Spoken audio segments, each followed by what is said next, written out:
ஒரு படை வெறும் ஓசையுடன் ஒரு கோட்டையை வீழ்த்தியது என்று நான் உங்களிடம் சொல்லினால் எப்படி இருக்கும்?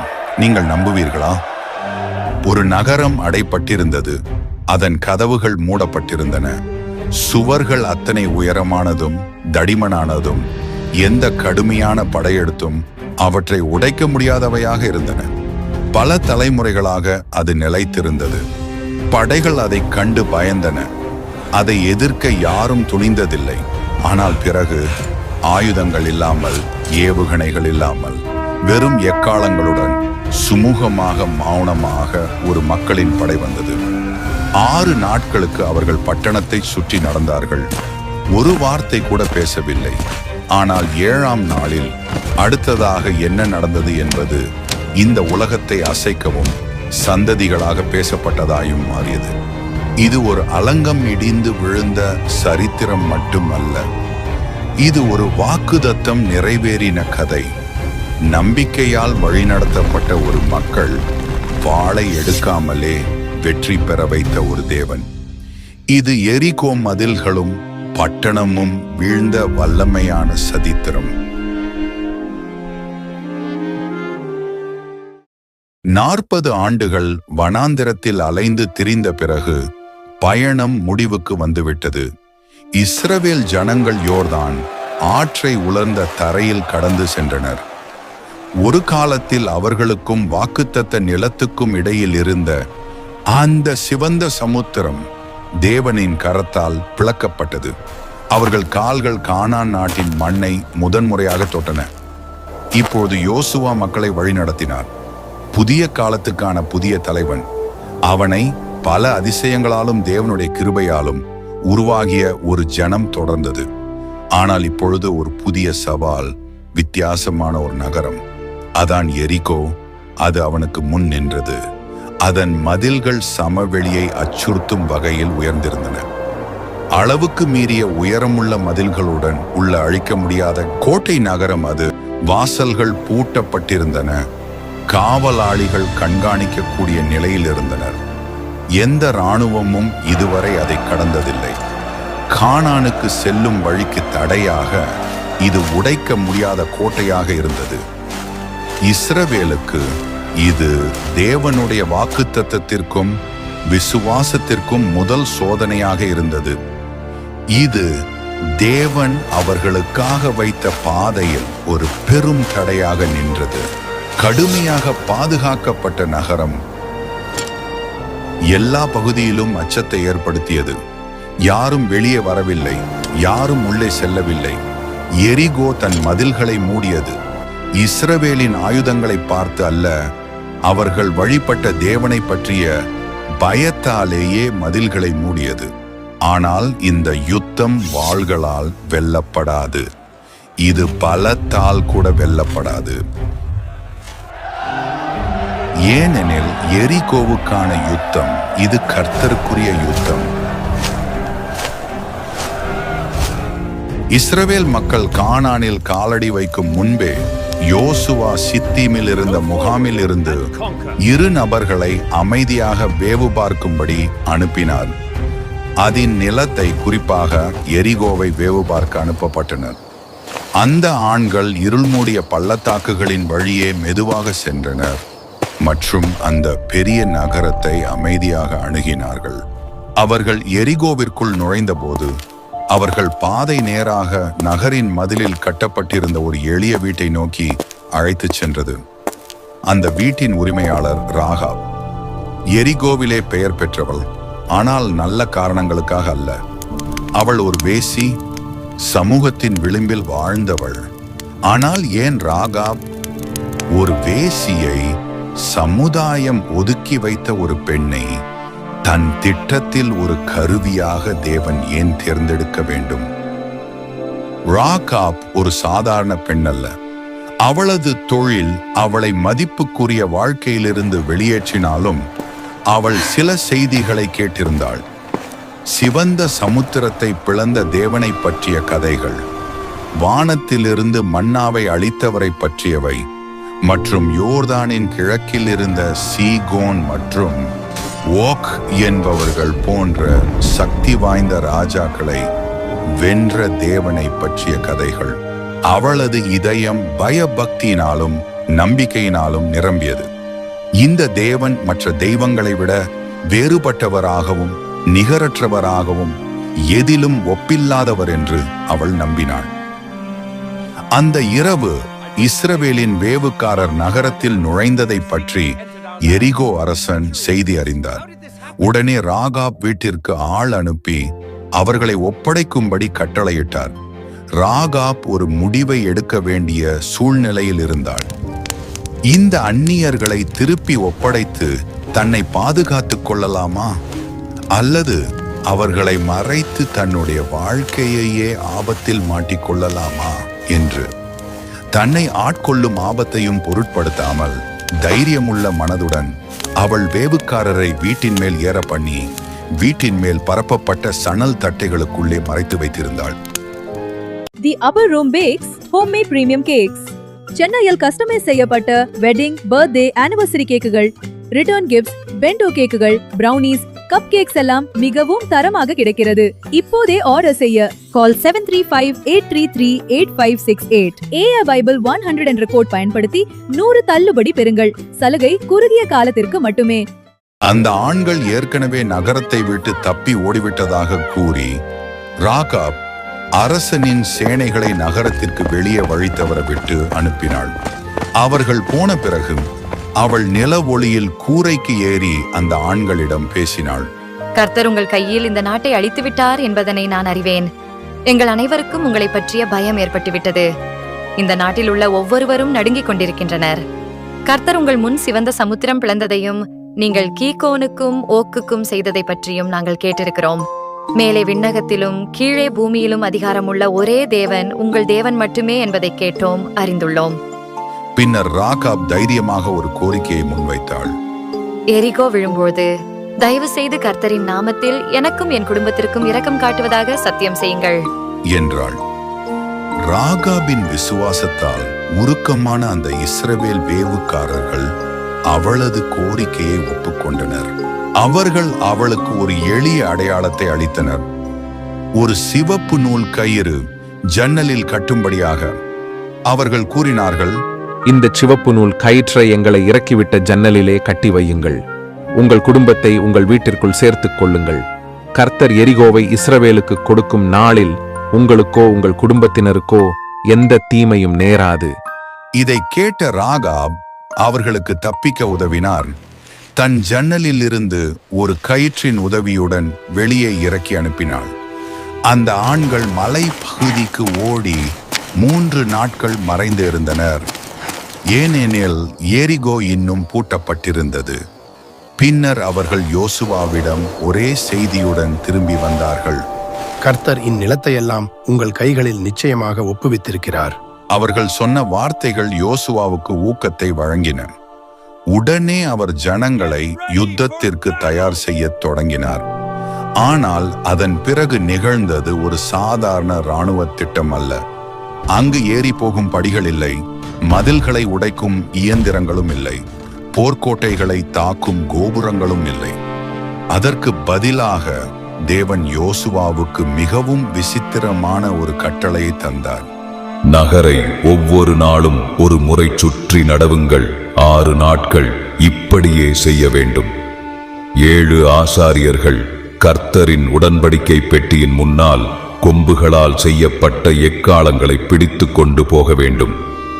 7வது நாளில் அந்த நகரை 7 முறை சுற்றி நடக்க வேண்டும்.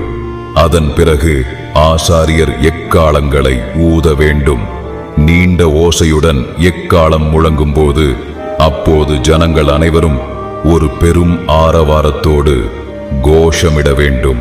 அந்த சமயத்தில் நகரின் மதில்கள் இடிந்து விழும். அது சிறு குழந்தைகள் செய்யும் செயல் போல் எளிமையாகவும் அபூர்வமாகவும் தோன்றியது.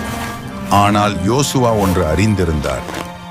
தேவனின் திட்டங்கள் மனிதன் புரிந்து கொள்ளும் விதிகளை விட உயர்ந்தவை. எனவே அவர் மக்களை அழைத்து கொண்டு கர்த்தர் தந்த திட்டத்தை அவர்களுடன் பகிர்ந்தார். எங்கள் வீடியோக்கள் உங்களுக்கு பயனுள்ளதாகவும் அர்த்தமுள்ளதாகவும் சுவாரஸ்யமாகவும் இருந்தால் தயவாக சப்ஸ்கிரைப் பண்ணுங்கள். இவைகளை உருவாக்க நிறைய நேரம் எடுத்துக்கொள்கின்றன. உங்கள் ஆதரவு எங்களுக்கு பெரிய உதவியாக இருக்கிறது. மேலும் நீங்கள் நம்முடைய சேவையை நேசித்து ஒரு கட்டம் மேலே சென்று ஆதரிக்க விரும்பினால் இப்போது நமது சேனலில் இந்த வீடியோவிற்கு கீழே உள்ள நன்றி தேங்க்ஸ் என்கிற பட்டன், அதை கிளிக் செய்து இந்த சேவையை தாங்கவும் உற்சாகப்படுத்துகிறோம். உங்கள் ஆதரவு மூலமாக தேவனுடைய வார்த்தையை சக்தி வாய்ந்த அனிமேஷன்களின் மூலம் இன்னும் அதிகமான மக்களுக்கு கொண்டு செல்ல முடிகிறது. இந்த நோக்கத்தில் நீங்களும் ஒரு பகுதியாகுங்கள். தேவனின் ஆசீர்வாதம் உங்கள் அனைவரோடும் இருக்கட்டும். முதல் நாளில் இஸ்ரவேல் மக்கள் அமைதியுடனும் கட்டுப்பாட்டுடனும் திடமான உறுதியுடனும் ஒன்று சேர்ந்தனர். எரிகோவின் காவலர்களின் கண்கள் அவர்கள் மீது இருந்தபோது அவர்கள் நகரின் மதில்களைச் சுற்றி ஒரே வரிசையிலும் ஒற்றுமையிலும் நடந்தார்கள். அவர்களுக்கு முன்பாக 7 ஆசாரியர்கள் அவர்களோடு தேவன் இருக்கிறார் என்ற அடையாளமும் பரிசுத்த சின்னமான உடன்படிக்கை பெட்டியை தூக்கிச் சென்றனர். அந்த அணிவகுப்பு நகரத் தொடங்கிய போது அமைதியை உடைத்த ஒரே ஒலி 7 எக்காளங்களின் முழக்கம்தான். அந்த ஒலி வானத்தில் தெய்வீக அழைப்பை போல் ஒலித்தது. நகரின் மதில்களில் இருந்து காவலாளிகள் இந்த விசித்திரமான அணிவகுப்பை பார்த்து கொண்டிருந்தனர். அவர்கள் குழப்பத்துடன் புரியாத வகையில் கவனத்தை செலுத்தினர். 2ஆம் மற்றும் 3ஆம் நாட்களுக்குள் மதில்களில் இருந்த படை வீரர்கள் கேலி செய்தனர், இவர்களை நக்கலும் செய்தனர். இது என்ன குழந்தைகள் செய்யும் சடங்கா? எந்த தாக்குதலும் இல்லை, போரும் இல்லை, இது என்ன தந்திரம் என்றனர். ஆனால் 5ஆம் மற்றும் 6ஆம் நாளில் சிரிப்பு மெதுவாக அச்சமாக மாறியது. அந்த முடிவில்லாத சுற்றும் நடை, எக்காளங்களின் ஒலி தவிர பெரும் அமைதி மட்டுமே நிலவியது. யாரும் பேசவும் இல்லை. இது ஒரு சாதாரண யுத்தம் அல்ல என்பது அவர்களுக்கு தெளிவாகிவிட்டது. எரிகோவின் சூழ்நிலை மாறியது. சந்தைகள் காலியானது, ஜன்னல்கள் மூடப்பட்டன. மதில்களிலே நின்று கொண்டிருந்த படை வீரர்களுள் பயம் மெதுவாக அலைபாயத் தொடங்கியது. அவர்கள் இஸ்ரவேல் முகாமை கவனித்து உறைந்து நின்றார்கள். இஸ்ரவேலர்கள் ஊர்வலமாக நடந்தார்கள், ஆனால் ஒரு வார்த்தையும் பேசப்படவில்லை. அவர்கள் நடந்தார்கள். எரிகோ அதை பார்த்து கொண்டிருந்தது. கர்த்தரின் செயல் நடைபெற அனைத்தும் தயார் செய்யப்பட்டு விட்டது. இஸ்ரவேல் மக்கள் கட்டளையை கடைபிடித்திருந்தனர். உடன்படிக்கை பெட்டி சுமக்கப்பட்டது. ஆசாரியர்கள் எக்காளங்களை ஊதினார்கள் மற்றும் அந்த மதில்கள் அவை ஆயத்தமாக காத்திருந்தன. பொழுதின் முதல் ஒளி கிழக்கு திசையில் மெல்ல மலரத் தொடங்கிய போது இஸ்ரவேல் முகாம் செயல் மற்றும் நோக்கத்துடன் எழுந்தது. இது ஒரு சாதாரண காலை அல்ல. இன்று 7ஆவது நாள், எல்லாம் மாறப்போகும் நாள். எரிகோவின் மதில்கள் மேல் காவலாளிகள் சோர்ந்த கண்களுடன் கீழே பார்த்தனர். யோசுவா மக்களிடையே நடந்தார். அவரது முகம் அமைதியாக இருந்தாலும் அதற்குள் கவனத்தின் தீவிரம் தெரிந்தது. ஆசாரியர்கள் தங்கள் இடங்களை எடுத்துக்கொண்டார்கள். கர்த்தரின் உடன்படிக்கை பெட்டியை பக்தியோடு தூக்கிச் சென்றார்கள். 7 ஆசாரியர்கள் எக்காளங்களை தங்கள் உதடுகளுக்கு நெருக்கமாக வைத்துக் கொண்டிருந்தனர். அந்த தருணத்தை எதிர்நோக்கி காத்திருந்தனர். மக்கள் அவர்களுக்கு பின்னால் ஒழுங்காக அணிவகுத்தனர். அனைவரும் தயார் நிலையில் இருந்தனர். கட்டளை தெளிவாக இருந்தது. நட. அவர்கள் நடந்தார்கள்.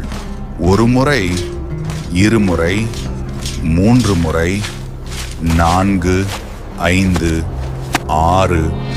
மதில்களின் மேலிருந்த எரிகோவின் காவலர்கள் இனி ஏளனமாக எதையும் கூறவில்லை. அவர்கள் அச்சத்துடன் உறைந்து நின்றனர்.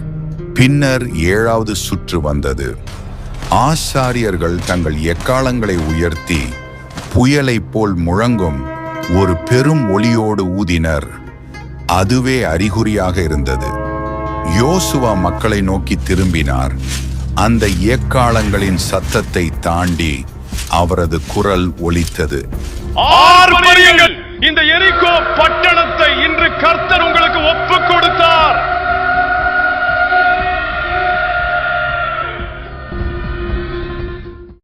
அந்த தருணத்தில் அவர்கள் கூச்சலிட்டார்கள்.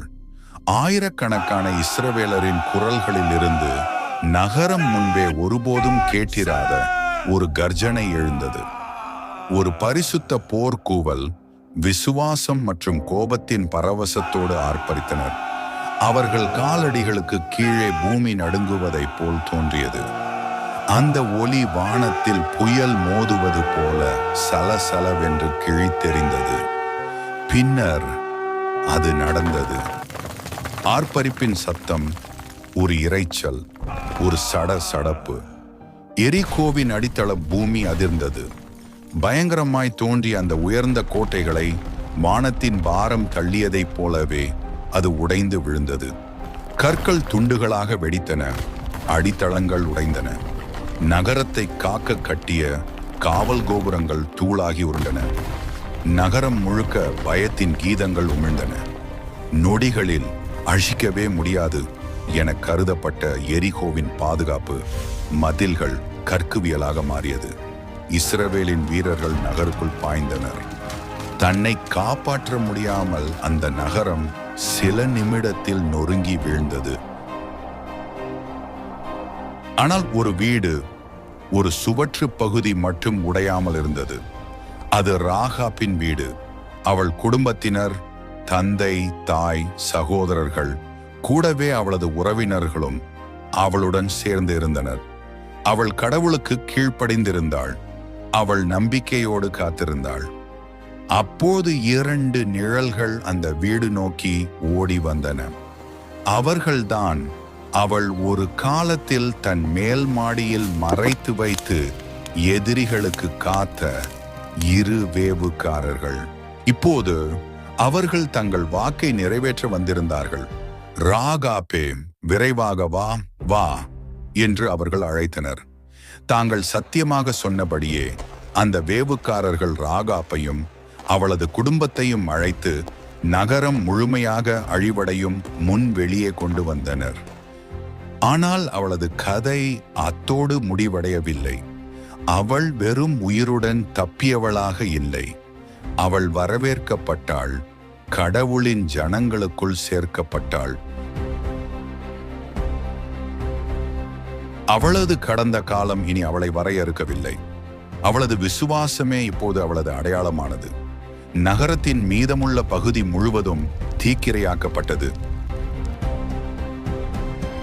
ஆனால் வெள்ளி, தங்கம், வெண்கலமும் இரும்பு மட்டும் கர்த்தருக்கே சொந்தமாக வைத்துக் கொள்ளப்பட்டது. ஏனெனில் இந்த வெற்றி ஒருவரையே சார்ந்தது, கர்த்தருக்கே. எரிகோவில் பெற்ற வெற்றி ஒரு இராணுவ வெற்றியாக மட்டுமல்ல, அது ஒரு ஆவிக்குரிய வெற்றியாக இருந்தது. இஸ்ரவேலின் தேவன் தமது ஜனங்களோடு இருப்பதாக கானானியரின் எல்லா பகுதியிலும் ஒரு அச்சுறுத்தும் செய்தியாக பரவியது. அந்த செய்தி காட்டுத்தீ போல் பரவியது. ராஜாக்கள் நடுங்கினர். ராஜ்யங்கள் அணிகளை சேர்க்கத் தொடங்கினர். யோசுவாவும் தேவனால் நடத்தப்படும் அவரது ஜனங்களும் நெருங்கி வருவதை பார்த்து பயந்தார்கள். ஆனாலும் இஸ்ரவேலுக்கு இந்த எரிகோவின் வீழ்ச்சி கீழ்ப்படிதலுக்கான ஒரு சோதனையாக இருந்தது. தாங்கள் தேவனுடைய வழியல்லாமல் தங்கள் சொந்த திட்டங்களை பயன்படுத்தி இருந்தால் அவர்கள் தோல்வியடைந்திருப்பார்கள். அதை புரிந்து கொள்ள முடியாத நேரத்திலும் அவர்கள் கீழ்ப்பட்டதால் தேவன் வல்லமையுடன் செயல்படுவதை அவர்கள் கண்டார்கள். ராகாபுக்கு புதிய வாழ்க்கை தொடங்கியது. இனி அவள் வேசியாகிய ராகாப் அல்ல, விசுவாசியாகிய ராகாப் இஸ்ரவேல் மக்களுக்குடன் இணைக்கப்பட்டாள். பின்னர் யூதா கோத்திரத்தைச் சேர்ந்த சல்மோன் என்பவரை அவள் திருமணம் செய்து கொண்டாள். மத்தேயு 1:5 அவளது வம்சம் கூறப்பட்டுள்ளது. அவர்களுக்கு போவாஸ் என்ற மகன் பிறந்தான். அதே போவாஸ் தான் ரூத்தை மணந்தவர். அவர்களுக்கு ஓபேது பிறந்தார். ஓபேது ஈசாய்க்கு தந்தை. ஈசாய் தான் தாவீது ராஜாவின் தந்தை. பல தலைமுறைகளுக்கு பிறகு இந்த வம்சத்தில் தான் இயேசு கிறிஸ்து நமது மேசியா தோன்றினார். ஆம், சிந்தித்து பாருங்கள். ராகாப் அழிவுக்குட்பட்ட ஒரு நகரத்தில் இருந்த ஒரு புறஜாதியாகிய வேசி. ராஜாதி ராஜாவாகிய இயேசுவுக்கு ஒரு மூதாதையராக மாறினாள். ஏன்? அவள் விசுவாசித்ததால், அந்த விசுவாசத்தின்படி நடந்ததாள். அவள் அந்த 2 இஸ்ரவேலின் வேவுக்காரர்களை மறைத்தாள், சிவப்பு கயிறுவை ஜன்னலில் கட்டினாள் மற்றும் தன் வாழ்க்கையையே இஸ்ரவேலின் தேவனிடம் ஒப்படைத்தாள். இந்த எரிகோவின் கதை என்பது ஒரு பண்டைய வரலாற்று தலைப்பு மட்டும் கிடையாது.